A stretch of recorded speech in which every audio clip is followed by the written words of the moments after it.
Amém, amém. Obrigado, irmãos. Louvado seja Deus. Irmãos, eu quero aproveitar que os irmãos estão de pé.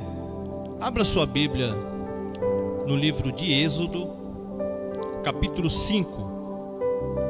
Êxodo, capítulo 5.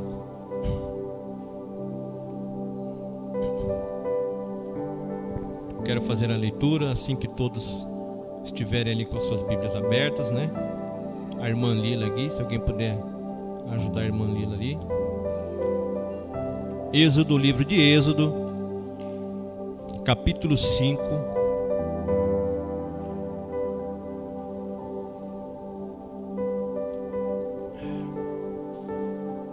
Louvado seja Deus. Engrandecido seja o teu nome, Senhor, esta noite, neste lugar, em nossas vidas. Diz assim, o título da minha Bíblia está: Moisés e Arão falam a Faraó. E no versículo 1 diz assim: E depois foram Moisés e Arão e disseram a Faraó: Assim diz o Senhor Deus de Israel: Deixa ir o meu povo para que me celebre uma festa no deserto. Mas Faraó disse: Quem é o Senhor cuja voz eu ouvirei para deixar ir a Israel? Não conheço o Senhor, nem tampouco deixarei ir Israel. E eles disseram: O Deus dos hebreus nos encontrou, portanto deixa-nos agora ir caminho de 3 dias ao deserto, para que ofereçamos sacrifícios ao Senhor, e ele não venha sobre nós com pestilência ou com espada. Então disse-lhes o rei do Egito: Moisés e Arão, por que fazeis cessar o povo das suas obras? Ide a vossas cargas. E disse também Faraó: Eis que o povo da terra já é muito, e vós o fazeis abandonar as suas cargas. Amém. Podemos assentar, irmãos?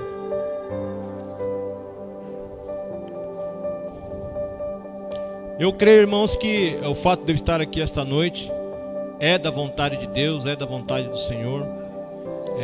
Domingo eu vim ao culto, né? E ao chegar em casa eu deixo para tomar café quando eu chego em casa, né? Do culto no domingo, para depois ir trabalhar. Eu estava em casa tomando café e eu pensando assim, puxa, faz tempo que eu não prego na igreja, né? E eu peguei o celular e vi que tinha uma mensagem do Fagner, né? Adivinha o que ele estava me pedindo? Para trazer uma mensagem hoje aqui, irmãos. Então eu creio que Deus, Ele vai falar conosco esta noite. Eu faço isso, irmãos, sempre com muito temor e tremor, porque eu estou diante da igreja que não é minha, é a igreja do Senhor. Foi a igreja que Ele comprou e resgatou mediante a sua própria morte. E eu estou diante da palavra de Deus. Então aqui, nada aqui é meu, nada aqui me pertence, nem a minha própria vida me pertence. Então eu faço isso, irmãos, com muito temor e tremor, né? Sempre com aquele frio na barriga, né? De estar aqui à frente. Isso parece que não acaba, né?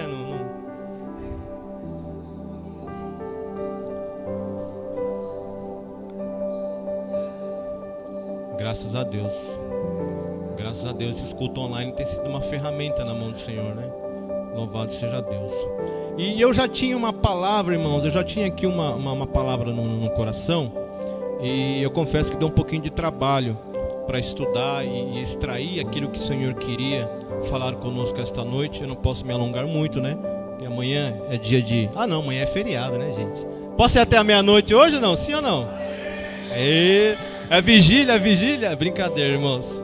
Brincadeira. Então, eu, graças a Deus, o Senhor falou comigo. E eu quero, irmãos, isso aqui foi apenas um texto introdutório daquilo que eu vou falar esta noite. Mas eu quero esta noite, irmãos, eu quero trabalhar com vocês 4 propostas que Faraó faz a Moisés, quando ele então é enviado por Deus para tirar o povo de Israel do Egito. Faraó faz 4 propostas para ele. E eu quero trabalhar com vocês esta noite, vocês que estão aqui presencial, aqueles que estão acompanhando através da internet, do Facebook. Essas propostas que Faraó fez para Moisés. Nós bem sabemos, irmãos, que hoje nós somos a igreja do Senhor, né? Paulo diz lá na sua palavra que o endurecimento ele veio em parte a Israel, até que nós, a plenitude dos gentios, seja enxertada nessa videira verdadeira. Então, os israelitas, irmãos, ele foi o povo que Deus escolheu. ele pegou Abraão, ele fez promessas a Abraão, ele disse que de Abraão faria uma grande descendência. Então os israelitas, eles vieram de Abraão, e Deus havia dito para Abraão: olha, a tua herança será escrava por 400 anos no Egito. E essa palavra então ela se cumpre na vida dos hebreus, dos israelitas. E após a morte de José então, os governantes do Egito, eles se esquecem da benfeitoria que José tinha feito no Egito, na época em que ele estava vivo. Graças ali à sabedoria que Deus tinha dado para José, né, a terra foi conservada em vida, porque houve uma grande fome ali no Egito e em toda a terra. Então Deus havia colocado ali José no Egito para que ele, através daquilo que Deus revelou a ele, ele pudesse então dar sustento a todo aquele povo daquela época, né? Inclusive os seus irmãos. Mas quando José ele falece, então os governantes do Egito eles já não se lembram mais dessa benfeitoria. E então os hebreus que tinham ido lá, que eram os irmãos de José, eles se multiplicaram no Egito, e eles viraram uma grande nação. E isso então passou a assustar e a preocupar então os governantes do Egito. Então o que é que eles fizeram? Eles pegaram os hebreus e submeteram os hebreus a trabalhos forçados. Eles então viraram escravos lá no Egito de Faraó. E eu quero fazer aqui uma analogia, irmãos, que nós hoje, como sendo o povo de Deus, assim como os israelitas naquela época, eles eram o povo de Deus. Então eles estiveram lá no Egito por 430 anos, diz a palavra do Senhor, como escravos, sendo submetidos a trabalhos forçados. Nós também, irmãos, na nossa vida, quando nós estamos lá no mundo, lá no Egito, escravos do pecado, da mesma forma como o Senhor tirou os israelitas com mão forte do Egito, o Senhor também um dia nos tirou do pecado e do mundo, né? Assim como os israelitas passaram ali pelo mar, o mar se abriu. Isso tipifica claramente, irmãos, também quando a gente se entrega ao Senhor Jesus. Então aquilo ali é uma figura do batismo, quando o povo então ele passa por terra seca, quando o Senhor abre o mar para o povo passar.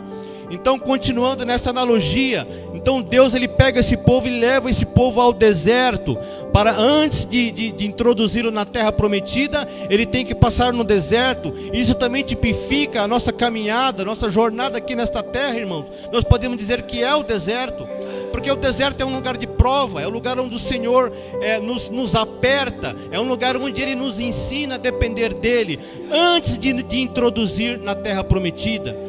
Mas nós sabemos também, irmãos, que toda aquela geração que saiu do Egito, nenhum deles entrou na terra prometida. Da mesma forma que nenhum de nós, irmãos, herdará o reino de Deus, nós como igreja hoje, se também agirmos como o povo de Israel agiu no deserto, blasfemando, reclamando, duvidando. Eles não entraram, irmãos. A próxima geração que nasceu depois foi introduzida na terra prometida. Então, irmãos, esse processo que Deus fez com Israel também é o mesmo processo que Ele um dia fez na minha vida.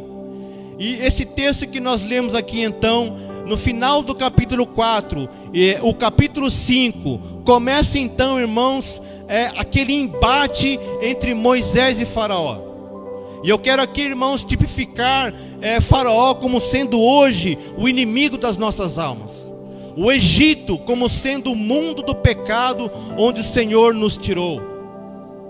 Nós sabemos que quando Deus ele tira Israel do deserto, quando ele está de frente para o mar, antes de Deus abrir o mar, Faraó então vem atrás do povo de Israel. Ele vem para matar o povo.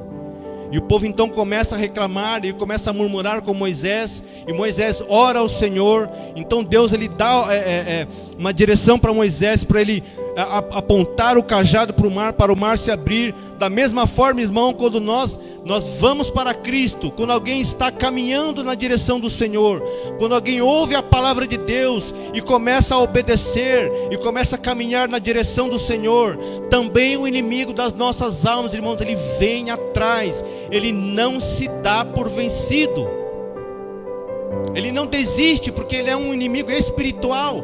Ele não é carnal, ele não se cansa, ele é oportuno, ele é traiçoeiro, ele é sorrateiro, ele conhece a minha e a tua fraqueza.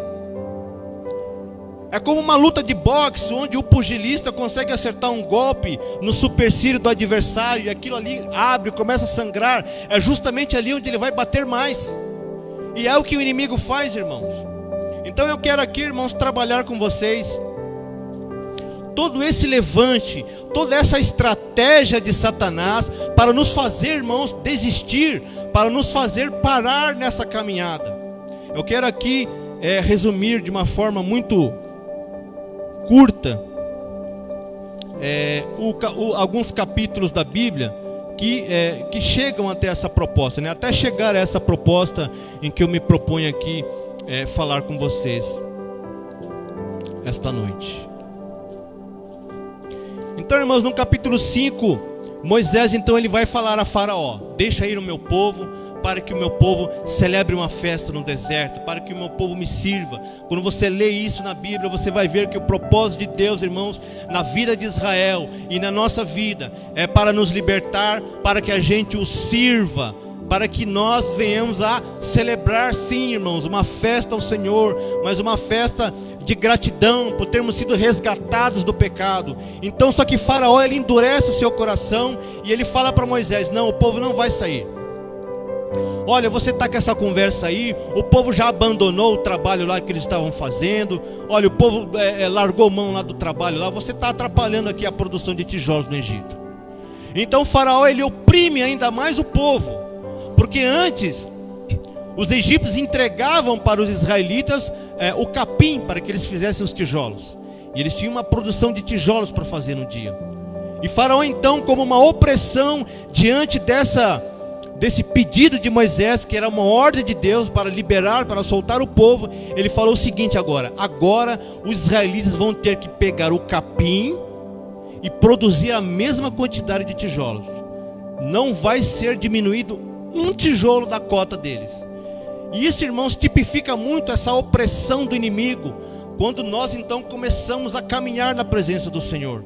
Quando nós começamos a vir à casa de Deus e ouvir a sua palavra e colocar em prática aquilo que nós estamos ouvindo e aprendendo, também o inimigo das nossas almas, ele vem no intuito de oprimir, de nos sobrecarregar, né? Nesse texto que nós lemos aqui no capítulo 5, Faraó então ele dobra a carga de trabalho, para que o povo de Israel não tivesse tempo de pensar na sua liberdade. Então o inimigo, ele tenta, irmãos, a todo custo nos manter presos ao Egito, ao pecado. Ele tenta tudo aquilo que está ao seu alcance. Ele cria tentações, ele cria ocupações. Faraó chama o povo de ocioso. Esse povo está muito ocioso, pensando em celebrar uma festa ao Senhor. Dobra a carga de trabalho dele. Então, irmãos, no capítulo 6... Deus responde, então o povo ele reclama para Moisés. Moisés leva essa queixa a Deus. No capítulo 6 Deus responde. Ele fala: eu sou o Senhor, Moisés. Não é Faraó, não é o Egito. Eu sou o Senhor da tua vida. Não é Satanás, irmãos. É o Senhor Deus Todo-Poderoso. Então Deus ele responde para Moisés: Moisés, eu sou o Senhor. E ele promete a Moisés que ele vai livrar o povo. No capítulo 7 então, Moisés faz sinais diante de Faraó, mas ele nega deixar ir ao povo. Então no mesmo capítulo 7, vem a primeira praga: as águas tornam-se em sangue, né? E nós temos ali os encantadores do Egito. Eles conseguem imitar esse sinal. Eles também conseguem fazer com que as águas se transformem em sangue. E no capítulo 7, as águas se transformavam em sangue ali, né? Esse sinal que foi feito por Moisés. Os peixes então eles morrem. O texto diz que há um grande mau cheiro ali no Egito, por conta desses peixes que morreram. Ainda no capítulo 8 agora, Deus então ele envia a praga das rãs. E os encantadores também, eles imitam essa praga, né? As rãs, elas saem ali do rio Nilo e invadem toda a terra do Egito. E a gente vê, irmãos, que os encantadores ali de Faraó, eles imitam. E isso é uma tipificação assim de Satanás, que ele é um plagiador. Satanás, ele quer imitar aquilo que Deus faz. Da mesma forma que nós temos o Pai, o Filho, o Espírito Santo, lá no Apocalipse a gente vê também que tem ali Satanás, o anticristo e o falso profeta. Ele é um plagiador. Satanás, ele quer copiar aquilo que Deus cria, porque ele não tem o poder de criar nada, ele não é criador de nada. Então, nessa segunda praga das rãs, também os encantadores do Egito, eles imitam, mas eles não têm o poder de desfazer o juízo de Deus, que Deus estava enviando ali sobre o Egito. Então o faraó pede a Moisés para rogar a Deus, prometendo soltar o povo, só que ele mente. Assim que Moisés roga para que as pragas então cessem, ele volta atrás, ele não deixa o povo sair. Ele não deixa o povo sair, irmãos. Então lá na terceira praga agora, a praga dos piolhos, também houve uma grande praga ali dos piolhos em toda a terra do Egito, em toda a casa de Faraó, nos servos de Faraó. E os encantadores, eles tentaram imitar, mas aqui eles já não conseguiram. E eles admitiram perante Faraó a soberania de Deus. Deus é soberano, irmãos, sobre todas as coisas. E nós temos agora, irmãos, ainda no capítulo 8, a quarta praga, que são a praga das moscas. Deus envia, irmãos, um enxame de mosca no Egito, né? Mas ele faz uma distinção entre os egípcios e os hebreus. Capítulo 8, a quarta praga. Então veja bem, irmãos, Deus, quando ele está ali exercendo juízo sobre os egípcios, os hebreus também estão lá, o povo de Deus também está lá, mas ele guarda o seu povo no meio desse juízo, irmãos. Da mesma forma como o Senhor nos guarda, irmãos, neste mundo terrível que nós estamos vivendo. O Senhor nos livra, como livrou a Eliane. O Senhor nos livra, como deu um livramento ali para o Gilson. Ele nos guarda, irmãos. Como a Eliane leu ali no Salmo 91, 1000 cairão ao teu lado, 10.000 à tua direita, mas tu não serás atingido. O Senhor é soberano, irmãos, Ele te guarda. Ele guarda a sua vida, Ele te protege. A Bíblia diz que os anjos do Senhor acampam ao redor daqueles que o temem e os livra do mal. Creia nisso, irmãos. Deposite nisso que eu estou te falando, que não são palavras minhas, é a palavra do Senhor. Ele te guarda e Ele te livra de todo mal. Este é um culto de cura e libertação, irmãos. E está aqui aquele que cura e liberta. Está aqui aquele que tem o poder, irmãos, sobre todas as coisas. Ele é Deus. Então, irmãos, após a praga das moscas, onde Faraó mente que ia libertar o povo, e ele não liberta, após a praga das moscas, então chega aqui no livro de Êxodo, estamos no capítulo 8 já, no versículo 25. Eu quero ler com vocês. Deixa sua Bíblia aberta, que nós vamos ler alguns textos aqui sobre o livro de Êxodo, amém? Diz assim, Êxodo 8, no capítulo 25, ele vem e faz a primeira proposta para Moisés, né? E diz assim: então chamou o Faraó a Moisés e Arão e disse: ide e sacrificai ao vosso Deus nesta terra.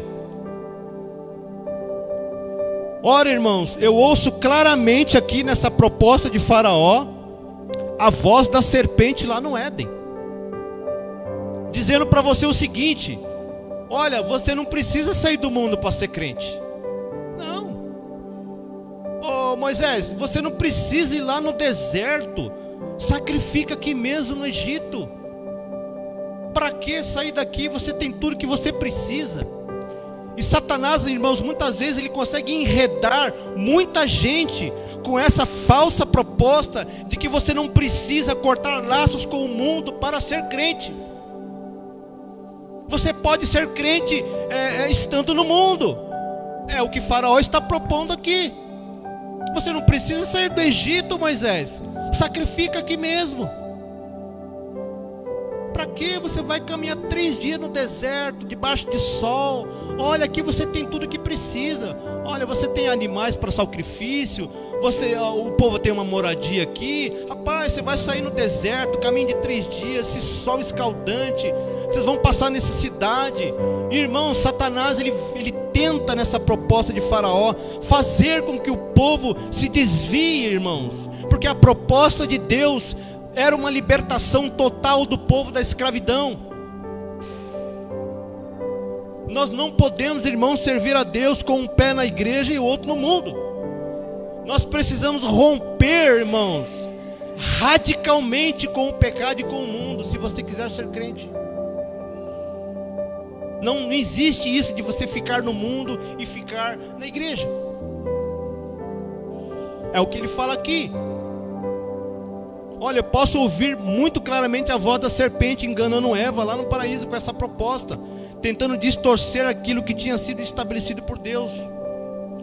Ele diz: olha, você não precisa sair do mundo, você não precisa sair do pecado para servir a Deus. Você pode ficar com um pé na igreja e o outro no mundo, sem problema. Mas lá na palavra de Deus, em 1 João 2, 15 e 17, diz assim: não ameis o mundo, nem aquilo que no mundo há. Por todo aquele que ama o mundo, o amor de Deus não está nele.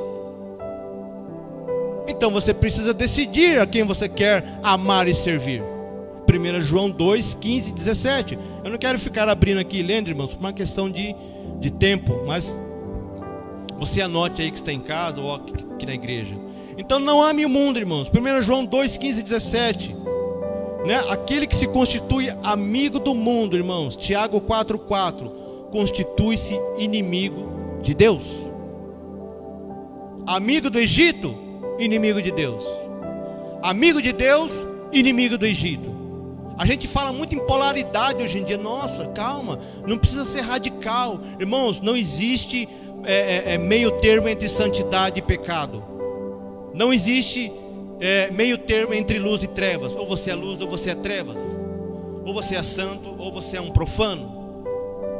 Essas coisas não se misturam, irmãos. Esse relativismo e esse evangelho que estão apresentando hoje, isso é possível, mas só que você não entra no céu. Não se iluda com essa mensagem adocicada, que você não precisa mudar, que você não precisa abrir mão do pecado, que você não precisa carregar a sua cruz. Então aqui nós temos, irmãos, a polaridade do reino de Deus.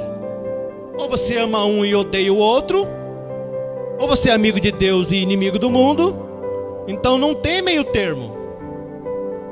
O Senhor fala lá em Apocalipse: porque não és frio nem quente, és morno, vomitar-te da minha boca. Porque você não é frio e nem quente. Vamos seguir, irmãos. Segunda proposta, versículo 28. Não, então a primeira, fique bem claro: você não precisa sair do Egito para servir a Deus. Lê do engano, irmãos, para engodar a sua alma. Segunda proposta, versículo 28. Diz assim: então disse Faraó: deixar-vos-ei ir, para que sacrifiquem ao Senhor vosso Deus no deserto. Somente que indo, não vades longe. Orai também por mim. Olha que cara folgado. Então, qual que é, irmãos, a entrelinha dessa proposta do inimigo hoje para a nossa vida? Tá bom, vai. Você quer sair do Egito? Tá bom. Mas Satanás diz o seguinte: ei, você é muito longe não. Não precisa cortar o laço assim totalmente comigo. Não precisa cortar o laço assim radicalmente do pecado, irmãos. Olha, você quer sair? Pode ir, mas fica sempre ao alcance da minha vista. Fica sempre flertando com aquele pecadinho que você gosta. Não precisa ser íntegro. Não precisa levar esse negócio de ser crente a sério. Faraó está dizendo aqui. Satanás diz hoje, e ele enreda muita gente com essas propostas, irmãos, que você não precisa sair do Egito, que você não precisa ir longe. É como se ele dissesse assim: ei, calma, vai devagar com esse radicalismo aí, crente. Não precisa cortar todos os laços comigo. Não precisa levar isso muito a sério. Calma. Ei, vou te chamar de fundamentalista, cara, de radical. Aí eu digo o seguinte, irmãos: a entrega de Jesus Cristo, ela foi parcial ou total? Nós somos salvos parcialmente ou totalmente?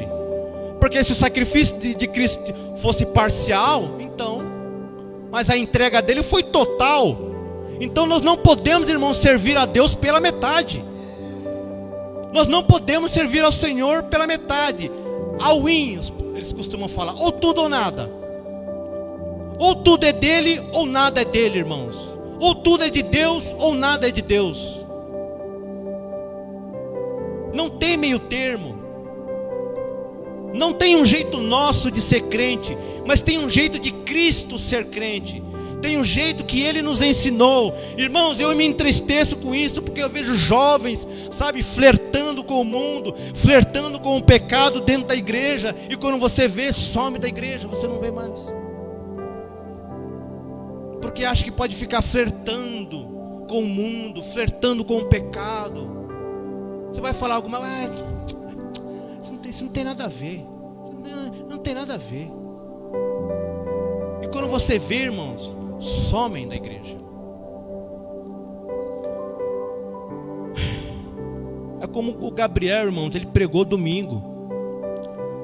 No nosso, irmãos, no nosso relacionamento com Deus, irmãos, um pouquinho de fermento, ele leveda toda a massa. Lá no livro de Eclesiastes fala que o perfumista, a mosca, quando cai dentro do perfume, ele estraga aquele perfume. Ele não serve para mais nada. Então a gente não pode querer servir a Deus com uma meia santidade. Se você for no mercado, você vê lá, você vai comprar uma garrafa de água. Aí está lá, água mineral, 98% de água mineral, 2% água de esgoto. Você compraria? Eu acredito que não, né? Você quer uma água 100% pura, 100% mineral. Então é assim que tem que ser com Deus, irmãos. Tem que ser 100% com Ele, para Ele, por Ele. Não se esqueça, irmãos. A gente tem que separar o santo do profano. Quando Deus cria a terra, a primeira distinção que Ele faz é separar trevas e luz. É a primeira separação que Deus faz quando Ele cria o universo. Ele separa as trevas da luz. E é assim, irmãos. E é assim que deve ser durante toda a nossa jornada. Esse é a segunda sugestão do inimigo. Lembrando que até agora, irmãos, é um ataque frontal e pessoal. Você não precisa sair do Egito. Tá bom, sai, mas não precisa ir muito longe. Então continua aqui na leitura da Bíblia, capítulo 9. Então Deus envia a quinta praga, a peste nos animais. Mais uma vez Deus faz a distinção entre os animais dos hebreus e os animais dos egípcios. Seguindo em frente, a sexta praga, a praga das úlceras nos homens e nos animais. Os magos não conseguem parar diante de Moisés. Deus anuncia a sétima praga. E aí uns creem e outros não, e pagam o preço. Na sétima praga, irmãos, Deus envia uma saraiva de pedra misturada com fogo e causa uma grande destruição no Egito e um grande morticínio entre os homens e os animais do Egito. Então no capítulo 10, a oitava praga, Deus envia a oitava praga, a praga dos gafanhotos. Então aquilo que sobrou no Egito, da saraiva de fogo, da chuva de pedra, aquilo que sobrou de mantimento, vieram os gafanhotos e comeram tudo. O faraó então se vê acuado. E ele faz a terceira proposta para Moisés. Capítulo 10, versículos 7 a 11. Rapidamente aqui, que o tempo urge. Êxodo 10, versículos do 7 a 11. Diz assim: E os servos de Faraó disseram-lhe: Até quando este nos dá de ser por laço? Deixa ir os homens para que sirvam ao Senhor seu Deus. Ainda não sabes que o Egito está destruído? Os servos de Faraó, bravo com ele ali: Deixa esse cara embora, Faraó. Versículo 8: Então Moisés e Arão foram levados outra vez a Faraó, e ele lhes disse: Ide servir ao Senhor vosso Deus. Aí ele pergunta: Quais são os que hão de ir? E Moisés disse: Havemos de ir com os nossos meninos, os nossos velhos, os nossos filhos, as nossas filhas, e com as nossas ovelhas e com os nossos bois havemos de ir, porque festa do Senhor temos. Versículo 10: Então ele lhes disse: seja o Senhor assim convosco, como eu vos deixarei ir, a vós e a vossos filhos. Olhai que há mal diante da vossa face.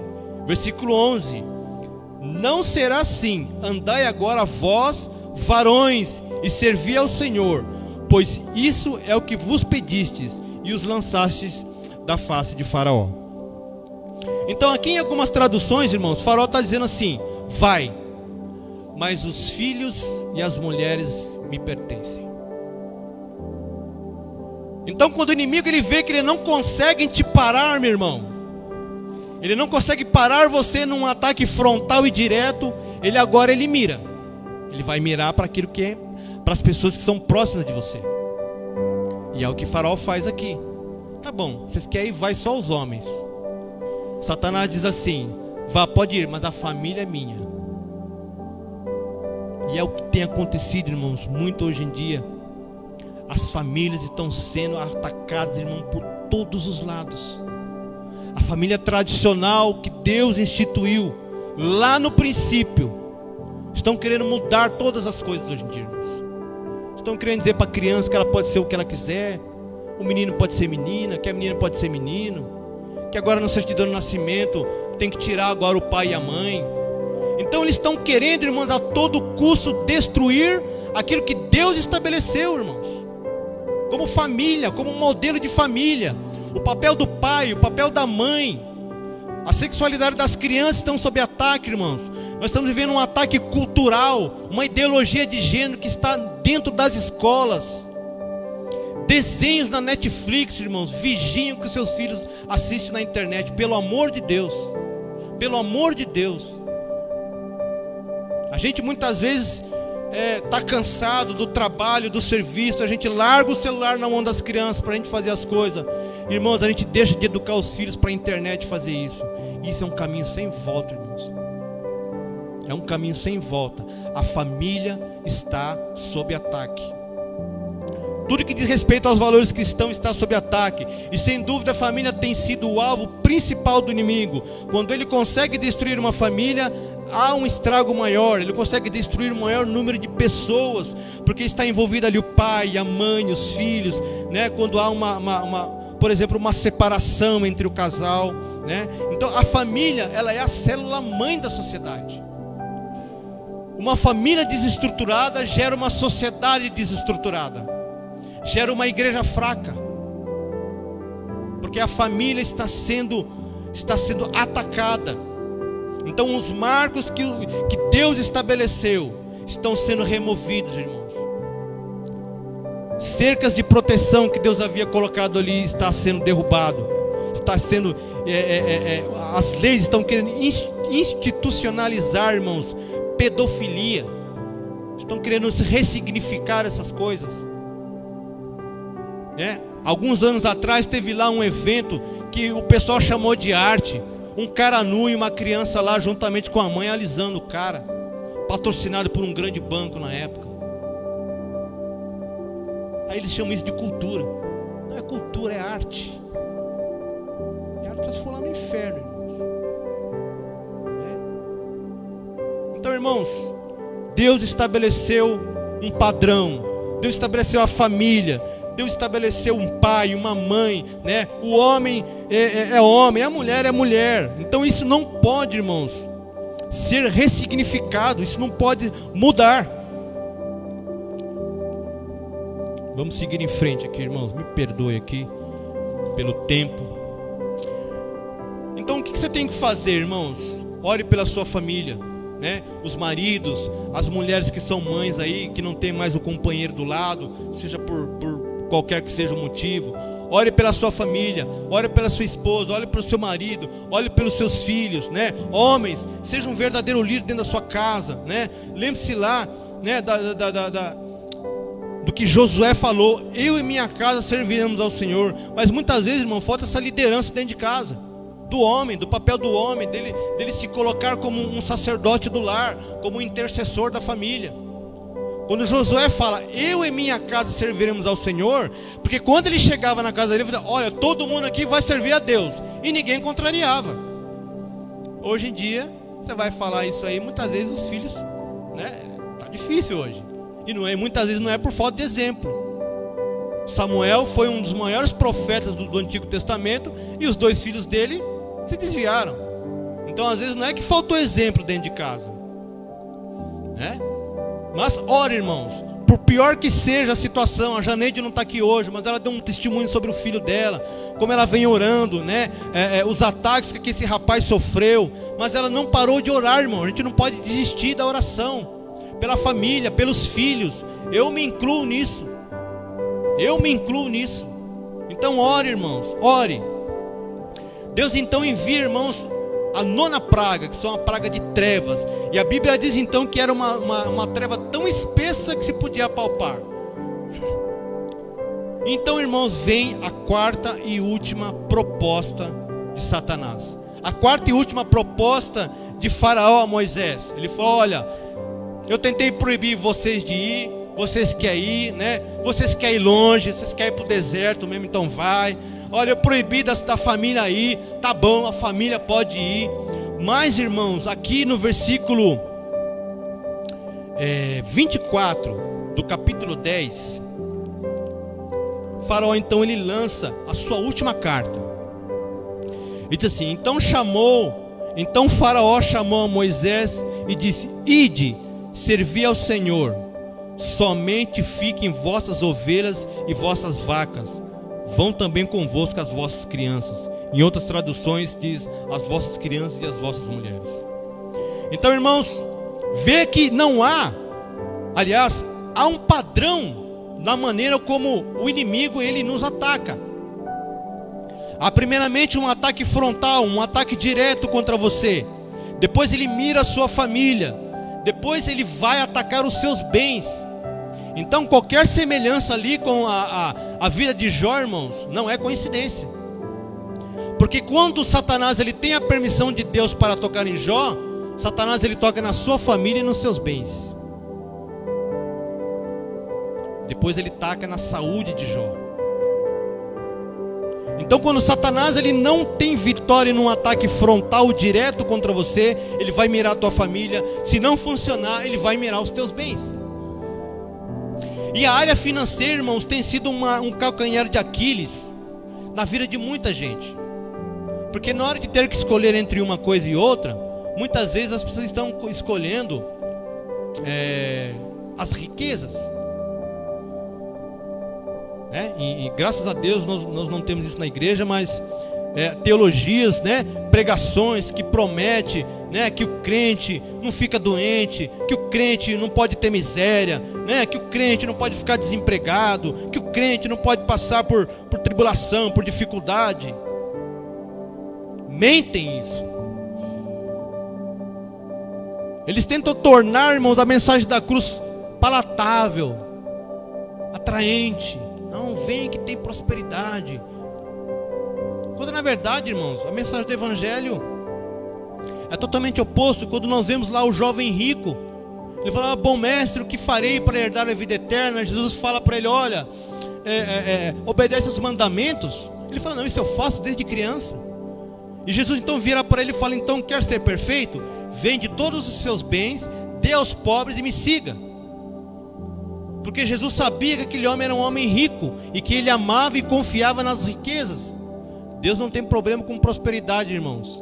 O problema é quando a prosperidade e o dinheiro nos tem. O problema é quando Ele é o Senhor. Tá bom? Então, não é que você tem que ser um miserável, não é isso. O problema é quando nós depositamos nos nossos bens riquezas. Então aquele jovem ele fica triste com aquela proposta de Jesus: você quer ser perfeito? Então vende tudo que você tem, suas propriedades, dê aos pobres e segue. Aquele homem então, ele triste, ele vai embora, porque ele não quis abrir mão das suas riquezas. Ele confiava nas riquezas. Quando você vê lá, né, o jovem rico, quando você lê essa passagem, você vai ver que o Senhor Jesus fala: olha, quão difícil é um rico entrar no reino de Deus, aquele que confia nas suas riquezas, né? Quando Jeremias fala lá: maldito é o homem que confia no homem, que faz o braço da carne a sua confiança, né? Então também, irmãos, nós podemos aplicar isso ao dinheiro.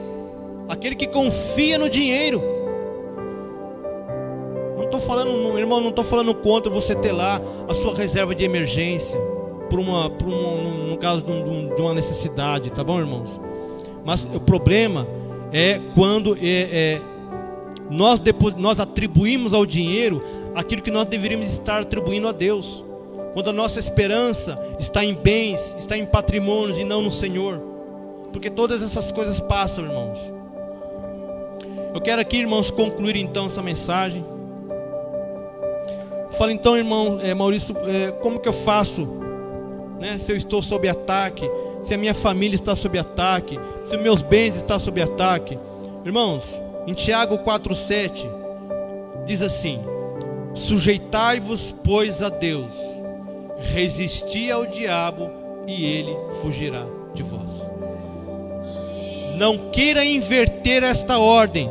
Primeiro você se sujeita, primeiro você seja um crente íntegro, primeiro você sai do mundo, primeiro você para de flertar com o pecado e rompa radicalmente com ele. Sujeite-se à cruz de Cristo, e então você vai ter condições de resistir ao inimigo. Porque não existe, como eu disse, irmão, um jeito nosso de ser crente, mas existe um jeito de Cristo de ser crente. Então sujeitai-vos, irmãos, e depois resista. Nós temos uma palavra, irmãos, de vitória. 1 João 4,4: maior é aquele que está em nós do que aquele que está no mundo. Você que está assistindo, você que está aqui, você tem um familiar seu que está endurecido, que não quer vir para o Evangelho, que está sendo oprimido, sabe, irmão? Você está orando e está piorando, irmãos. Eu quero te dizer uma coisa: maior é aquele que está em você. Quando você ora, parece que tem hora que, dependendo, irmão, parece que o negócio piora. Não é, irmãos, são as últimas cartadas do inimigo, porque ele está perdendo território e ele vai ser derrotado, irmãos, porque maior é aquele que está em nós. Nós temos uma palavra de vitória. O Senhor Jesus falou: as portas do inferno não prevalecerão contra a igreja. Creia nisso, irmãos. Ore a palavra, declare a palavra em toda a situação que você estiver vivendo. Com certeza, irmãos, há uma promessa para isso. Faça como o Senhor Jesus fez no deserto. Ele também foi tentado por Satanás, primeiramente na sua necessidade básica. Ele jejuou por 40 dias e 40 noites, ele teve fome. Então o inimigo falou: você está com fome? Você não é filho de Deus? Você não é filho de Deus? Você está desempregado? Mas você não é filho de Deus? Transforma essas pedras em pães. Filho de Deus não pode passar fome, não. Jesus combate Satanás, irmãos, com isso aqui, ó. Também está escrito: nem só de pão viverá o homem, mas de toda a palavra que sair da sua boca. Depois ele tentou colocar a cobiça no coração de Cristo. Ó, tá vendo esse reino aqui, ó? Tudo isso te darei se prostrado você me adorar. E Jesus então repreende, né? Somente ao Senhor adorarás. E ele tenta também, ele leva Jesus lá no alto do pináculo. Olha, você não é filho de Deus? Você percebe que ele sempre está querendo colocar dúvida na sua identidade. Você não é filho? Você não é filho? Você não é filho? Você não é filho? Por que você está com fome? Você não é filho? Então se atira daqui de cima então, ó. Não está escrito lá: dar a ordem aos teus anjos para que não tropeces com o teu pé em pedra? E o Senhor Jesus rebate ele com o quê? Com a palavra. Também está escrito: não tentarás o Senhor teu Deus. Então, irmãos, muitas vezes a gente é derrotado porque a gente não está fazendo uso da arma que o Senhor disponibilizou para nós. Ore e declare a palavra. Ore a palavra, irmãos. Não haverá encantamento sobre a sua tenda. Está lá em Salmos. Ore a palavra. Não fique recebendo tudo de uma forma passiva. Olha qual foi a resposta, irmãos, de Moisés para essa última investida de Faraó. Aqui para nós encerrarmos, também, irmãos. Eu queria estar fazendo uma oração aqui, mas a hora já está avançada. Então, Êxodo, Moisés então ele dá uma resposta para Faraó.